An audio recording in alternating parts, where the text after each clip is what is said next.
Journeys Through the Radiant Citadel is the latest collection of official Dungeons & Dragons adventures, following in the footsteps of Tales from the Yawning Portal and Ghosts of Saltmarsh. Each of those prior collections of adventures had a theme, and so does Journeys Through the Radiant Citadel, although the most defining feature here is not anything thematic, but the length of the adventures. As it says on the back of the book, these adventures are short. Radiant Citadel packs 13 adventures into fewer pages than Yawning Portal or Saltmarsh took to deliver about half that many. Ultimately, I think that whether you're interested in Journeys Through the Radiant Citadel will turn on whether you want those shorter adventures. Each of these 13 stories also introduces some new land. It's up to the DM where these lands might be located. Each of them has several suggestions for dropping them into existing campaign settings, and all of them have a connection to the eponymous Radiant Citadel. Each of the adventures serves to introduce one of these lands, including a small gazetteer. This impacts the structure of the adventures.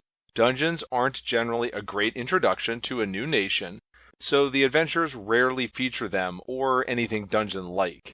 Instead, the typical adventure in Radiant Citadel features the player characters arriving at a city, running into a problem, and then hopping from NPC to NPC to figure out what's going on, possibly with a fight at the end.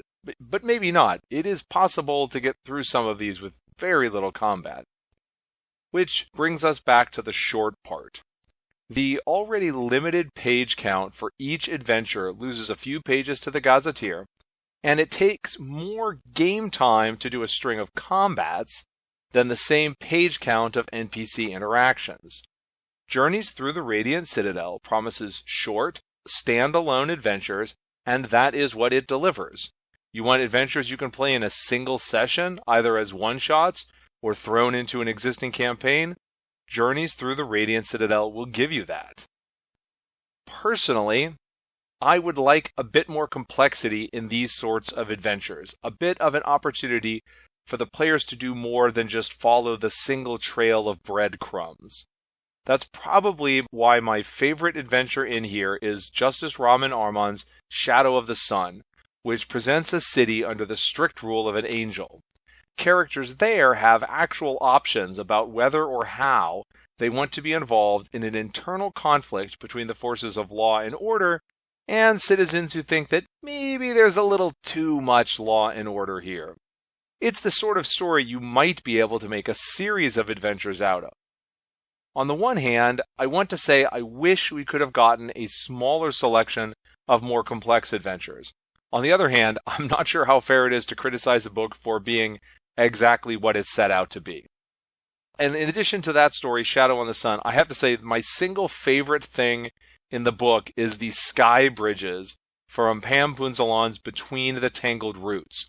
Right? So these are bridges going from one island to another, miles away, hundreds of feet up into the sky. If I actually, made my own adventures anymore, I would definitely add these in the next time I wrote one. It's such a cinematic way to add a touch of high fantasy. So you may note I haven't gotten back to the theme of this book. I imagine that the theme is part of the reason why Journeys Through the Radiant Citadel is structured like it is. Saltmarsh had aquatic adventures. Yawning Portal had updated versions of classics. Radiant Citadel's theme is that all of these new lands pull in elements from outside of traditional European fantasy, mixing elements of real-world mythology and culture in with traditional D&D elements. I'm not in a position to judge how effectively it represents those other mythologies or cultural elements, but I will go ahead and drop a link in the show notes to an article where you can see what all of the authors had to say. You can judge that for yourself. But that theming does, I think, contribute to the structure of the adventures. If you want to have a bunch of aquatic adventures, you are going to brush up on the rules for boats and underwater combat. If you want to tell stories about locations that introduce new story elements, it's going to require adventures that let the characters actually meet and interact with people, not just delve into a dungeon. And it pushes you towards making a book that has a lot of adventures so you can introduce more of these places. Now, in addition to the adventures, there is a write-up of the Radiant Citadel itself in the book. It seems to serve primarily as something of a home base if you want to play a campaign where the characters just portal into all the different stories in Journeys Through the Radiant Citadel.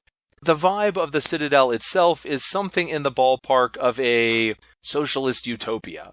Not really designed to be somewhere that one has adventures, but rather a home base that one launches adventures out of. I guess that's why it's called Journeys Through the Radiant Citadel, not Journeys in the Radiant Citadel.